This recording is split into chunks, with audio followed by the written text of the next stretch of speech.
अस्सलामुअलैकुम बच्चों, उम्मीद करता हूँ कि आप सब लोग खैर खैरियत से होंगे। तो बच्चों, लास्ट टॉपिक में हमने law of conservation of angular momentum को समझा था। तो आज का हमारा टॉपिक है rotational kinetic energy. Rotational kinetic energy से क्या मुराद है उसको मैं आपको समझाऊंगा। उससे पहले पर हम लोग डिस्कस कर लें कि हमारे पास काइनेटिक एनर्जी क्या होती है, जिसको हमने लीनियर काइनेटिक एनर्जी या ट्रांसलेशनल काइनेटिक एनर्जी का नाम दिया था। देखें बच्चों, जब भी हमारे पास कोई बॉडी मोशन के अंदर होती है, तो जब कोई बॉडी इन मोशन होती है, तो हमने क्या बात की थी, उसके अंदर क्या चीज़ मौजूद होती है। खाली मैं इस पॉइंट की बात कर रहा हूँ कि जब हमारे पास बॉडी क्या होती है, ओनली इन मोशन होती है, जो energy possessed by the body होती है, वो हमारे पास कौन सी एनर्जी कहलाती है? काइनेटिक एनर्जी कहलाती है। ठीक है, when the body is in motion the energy possessed by the body is called as kinetic energy. और हमने काइनेटिक एनर्जी का जो फार्मूला पढ़ा था, वो काइनेटिक एनर्जी का हम लोगों ने फार्मूला पढ़ा था बच्चों, काइनेटिक एनर्जी, इसको मैं ट्रांसलेशनल का नाम दे रहा हूं, 1.5 mv स्केयर। ये था जब बॉडी क्या कर रही हो, लीनियर मोशन के अंदर, जैसे कार्स मूव कर रही हैं, ठीक है, जैसे हम भाग रहे होते हैं, तो ये उस केस में हमारे पास क्या होता है, ये फार्मूला एप्लीकेबल होता है। लेकिन बच्चों, जब हम देखते हैं कि हमारे पास एक बॉडी है, ठीक है, ऑफ मैस एम, फिलहाल के लिए हम मैस एम की बात करें, खाली सिंगल मैस की बात कर रहा हूं, रिजिड बॉडी पे भी हम अप्लाई करते हैं इस बात को, ऑफ मैस एम, बाद में रिजिड बॉडी साथ ही में ले लूंगा। वो बॉडी क्या कर रही है, रोटेट कर रही है in the circular path of radius R. ठीक है, ऑफ मैस एम है, वो बॉडी क्या कर रही है, इन सर्कुलर पाथ में रोटेट कर रही है, जिसका रेडियस क्या है, आर। ठीक है, with some angular speed omega, जिस भी एंगुलर स्पीड से वो बॉडी क्या कर रही है बच्चों, मूव कर रही है। जब वो मोशन में, आप देखें, ये तो मोशन जो सा था, पहले वाला मोशन था लीनियर मोशन के, बॉडी स्ट्रेट लाइन में मूव कर रही थी, तो काइनेटिक एनर्जी का फार्मूला था 1.5 mv स्केयर। अब यहां पे क्या हुआ बच्चों, यहां पे कुछ सिनेरियो इस तरह से हुआ कि बॉडी मूव तो अभी भी कर रही है, लेकिन वो मोशन कौन सा है, सर्कुलर मोशन है। तो जब हमारे पास बॉडी सर्कुलर मोशन के अंदर हो, तो जो बॉडी की काइनेटिक एनर्जी होती है, उसको हम बोलते हैं रोटेशनल काइनेटिक एनर्जी। कि बॉडी जब हमारे पास सर्कुलर पाथ के अंदर मोशन में है, तो उसके अंदर जो काइनेटिक एनर्जी आ जाएगी, वो हमारे पास रोटेशनल काइनेटिक एनर्जी आएगी। ये बच्चों बात क्लियर हो रही है? अब हमारा काम क्या है, हमने इसी रोटेशनल काइनेटिक एनर्जी का बच्चों फार्मूला ड्राइव करना। ठीक हो गया बच्चों, ये बात क्लियर है कि हम लोगों ने रोटेशनल काइनेटिक एनर्जी का फार्मूला ड्राइव करना है। आज का हमारा काम ये है, और बहुत आसान काम है, कोई मुश्किल नहीं है। मैं आपको रिजिड बॉडी पे लेके चलता हूं। मैंने आपसे क्या कहा था, रिजिड बॉडी क्या करती है, उसके जब वो मूव कर रही होती है, तो हमारे पास क्या होता है बच्चों, उसके अंदर मैसेज की कंसंट्रेशन क्या होती है बच्चों, डिफरेंट होती है। तो हमने देखा था कि R1 R2 R3 हर बॉडी के लिए क्या आ रहा था, रेडियस डिफरेंट आ रहा था, तो मैस की कंसंट्रेशन भी क्या आ रही थी, डिफरेंट आ रही थी। लेकिन मैंने आपको साथ ही एक बात ऐड की थी कि जब बॉडी रोटेट कर रही है, तो जो एंगुलर वेलोसिटी पहले पार्टिकल की वही, दूसरे पार्टिकल की वही, तीसरे पार्ट मतलब angular speed, sorry, angular speed जो पहले पार्टिकल की वही, दूसरे मैस की वही, तीसरे मैस की वही, चौथे मैस के, सारे मैसेज की जो एंगुलर स्पीड्स क्या होती हैं बच्चों, वो क्या रहती हैं, सेम रहती हैं। वो सारी क्या होती हैं, सेम होती हैं। तो हम क्या कहते हैं, ओमेगा 1 ओमेगा 2 ओमेगा 3 सारी की सारी आपस में क्या होती हैं, बराबर होती हैं। आप एग्जाम से फॉर एग्जांपल आप कह लें कि आपके पास एक बॉडी थी, रिजिड बॉडी, जो कि डिफरेंट मैस कंसंट्रेशंस पे थी, M1, ठीक है, M2, M3, अगर हम चलते जाएं तो Mn, और हर मैस का जो रेडियस था वो भी चेंज था, वो क्या था, R1 R2 R3 और Rn, ये भी डिफरेंट होंगे। लेकिन साथ ही मैंने पढ़ा हुआ है ओमेगा 1 किसके बराबर था, मैंने आपको पिछले पहले जब मूवमेंट ऑफ इनर्शिया का टॉपिक था, ये बात बड़ी डिटेल में बता दी थी, मैं इसलिए इसको दोबारा से एक्सप्लेन नहीं कर रहा। Omega 3 up to so on omega n तक जाते हैं बच्चों हम, ये सारी आपस में क्या होती है, बराबर होती है, जिसको हम जनरलाइज करके कहते हैं ये क्या है, ओमेगा है। अब काइनेटिक एनर्जी रोटेशनल निकालने का तरीकेकार क्या है, देखें बच्चों, काइनेटिक एनर्जी जो लीनियर थी, जो ट्रांसलेशनल थी, वो हमने पढ़ा था 1.5 mv स्केयर के बराबर है। मैं क्या करता हूं, मैं इसमें जो v स्क्वायर का वैल्यू है, इसकी जगह बच्चों अगर मैं आपसे कहता हूं मेरे प्यारे बच्चों कि मैं यहां पे एंगुलर मेजर्स पुट कर दूं, एंगुलर मेजर्स क्या है, वो मेरे पास होते हैं v is equal to R omega.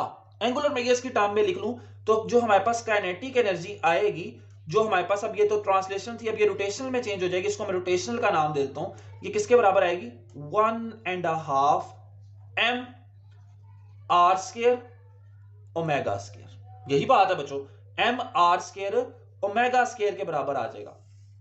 ठीक है, ये तो मैंने सिर्फ एक मैथ के लिए निकाली, हमारे पास तो काफी ज्यादा मैथ है। टोटल रोटेशनल काइनेटिक एनर्जी जब मैं निकालना चाहूंगा तो मैं बच्चे क्या करूंगा, kinetic energy total rigid body की निकालना चाहूंगा रोटेशनल, तो वो हमारे पास क्या आएगी, काइनेटिक एनर्जी ऑफ मास 1 2 3 4 जितने भी हैं सबकी, तो वो मैं क्या लिखूंगा 1.5 मास 1, आगे मेरे पास क्या आएगा r1 का स्क्वायर और साथ क्या आ जाएगा ओमेगा, क्योंकि एंगुलर स्पीड तो कांस्टेंट रहनी है, मैंने आपको बता दिया था।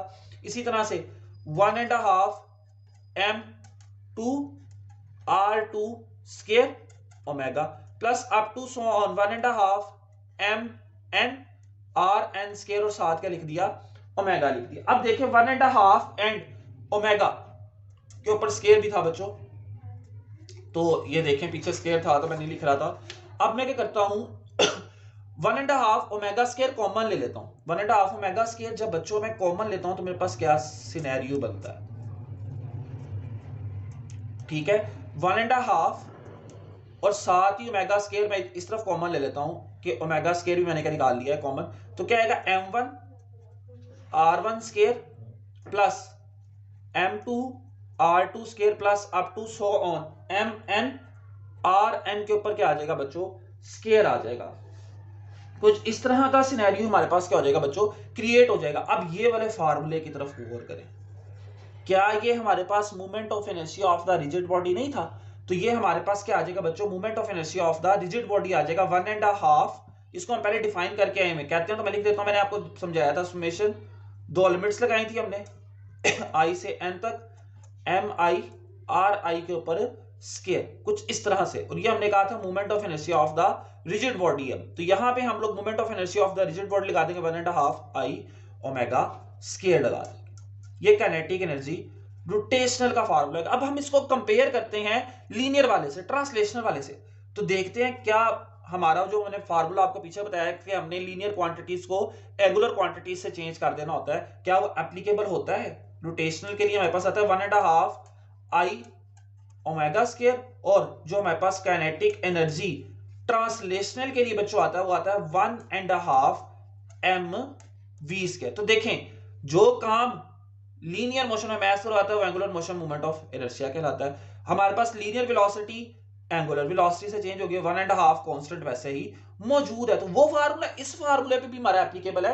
कि हमने अगर किसी भी लीनियर क्वांटिटी को एंगुलर में चेंज करना हो तो हम फार्मूला को एंगुलर में चेंज करना हो तो हम उसको एंगुलर क्वांटिटीज के साथ क्या कर देते हैं चेंज कर देते हैं। ठीक है बच्चों, अब बच्चों ये टॉपिक यहां पे पढ़ाने का मकसद क्या था, बच्चे ये सोच रहे होते हैं कि अब ये टॉपिक यहां पे हमने क्यों पढ़ाया, क्या वजह थी कि एकदम ही रोटेशनल काइनेटिक एनर्जी आ गई, कभी हमने पढ़ी नहीं सारी जिंदगी और ये एकदम आ गई। देखें बच्चों आपको मैं छोटी सी मिसाल देता हूं, देखें ये आपके पास एक इंक्लाइन प्लेन है, ठीक है ये एक इंक्लाइन प्लेन है हमारे पास, प्लेन सी है।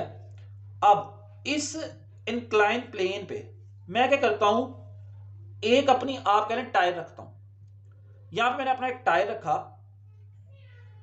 अब टायर को मैंने यहां से रख के धक्का दिया, जब मैं टायर को यहां से धक्का दूंगा तो टायर दो तरह की मोशन करेगा, एक तो अपने एक्सिस के इर्द गिर्द घूम रहा होगा, ठीक है इसकी काइनेटिक एनर्जी उस तरफ, एक ये स्ट्रेट लाइन मोशन में आगे की तरफ को मूव कर रहा होगा, तो इसकी जो टोटल काइनेटिक एनर्जी होगी ना वो हमारे पास ट्रांसलेशनल काइनेटिक एनर्जी और रोटेशनल काइनेटिक एनर्जी का सम होगी। हम खाली लीनियर लगा के या ट्रांसलेशनल निकाल के वैल्यू नहीं निकाल सकते, वो वैल्यू तो बच्चों हमारी क्या हो जाएगी इंतहाई गलत हो जाएगी। तो अगर मैं सही वैल्यू निकालना चाहता हूं कि मैं क्या करूं अपनी एक सही वैल्यू की तरफ निकालने की तरफ जाऊं, तो वहां पे क्या होगा कि मेरे पास जो काइनेटिक एनर्जी मैं टोटल निकालना चाहता हूं वो बच्चों मेरे पास किसके बराबर आएगी, kinetic energy translational plus kinetic energy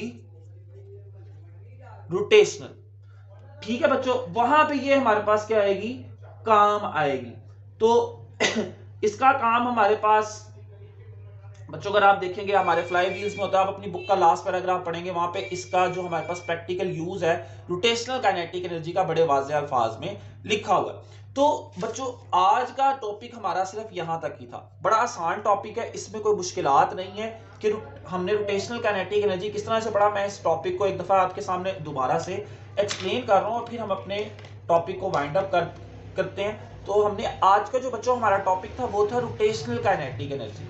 तो रोटेशनल काइनेटिक एनर्जी क्या थी, उससे पहले हमने डिस्कस किया कि लीनियर या ट्रांसलेशनल काइनेटिक एनर्जी क्या होती है। तो हमने कहा था kinetic energy basically the energy possessed by a body due to its motion. और पीछे हम लोग सिर्फ लीनियर मोशन का जिक्र कर रहे थे, हमने सर्कुलर मोशन को कहीं पे स्टडी ही नहीं किया था।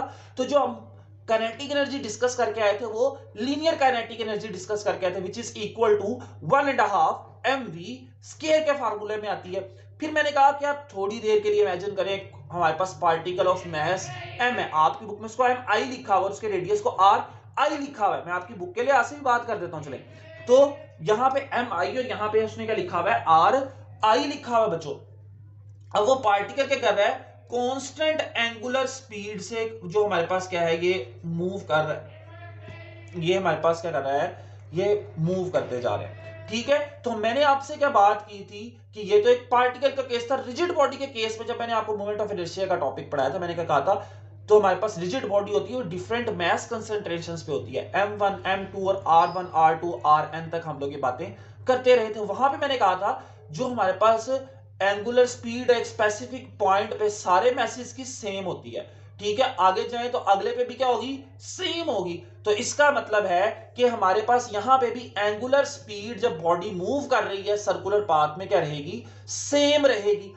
एंगुलर स्पीड सेम रहेगी तो हमने क्या कहा था, omega 1 omega 2 up to omega n सारे आपस में क्या है, बराबर है, जिसको जनरलाइज करके मैंने ओमेगा का नाम दे दिया। फिर मैंने आपके सामने यहाँ पे फार्मूला निकाला। अगर आप इस पे भी गौर करें तो ये तो moment of inertia of a simple mass है, तो यहाँ पे भी मैं I लिख सकता हूँ कि 1.5 I ओमेगा स्क्वायर के बराबर। यहां से भी आ जाता है कि जब हमारे पास सिंपल एक मास हो, ठीक है, लेकिन हमारे रियल लाइफ के अंदर रिजिड बॉडीज होती हैं, तो इसीलिए हमने रिजिड बॉडी की एग्जांपल के तौर पे लिया। और फिर मैंने क्या कहा कि rigid body different mass concentration पे फार्मूला में वैल्यू पुट की। फिर हमने देखा कि movement of inertia of the rigid body का फार्मूला था। फिर मैंने आपको बताया कि भाई क्यों हमने इसको डिस्कस किया है, कि भाई देखिए अभी तक तो हम लोग सिर्फ और सिर्फ स्ट्रेट लाइन मोशन के अंदर डिस्कस कर रहे थे।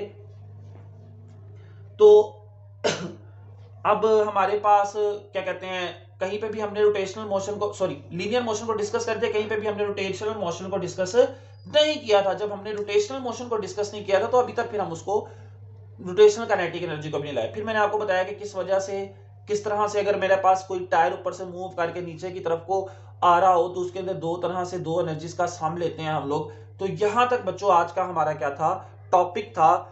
तो उम्मीद करता हूं कि आपको आज के टॉपिक की बड़े अच्छे से समझ आ गई होगी। कल के टॉपिक में आपसे बच्चों इंशाल्लाह फिर मुलाकात होगी। तब तक के लिए अल्लाह हाफिज, ख्याल रखें अपना।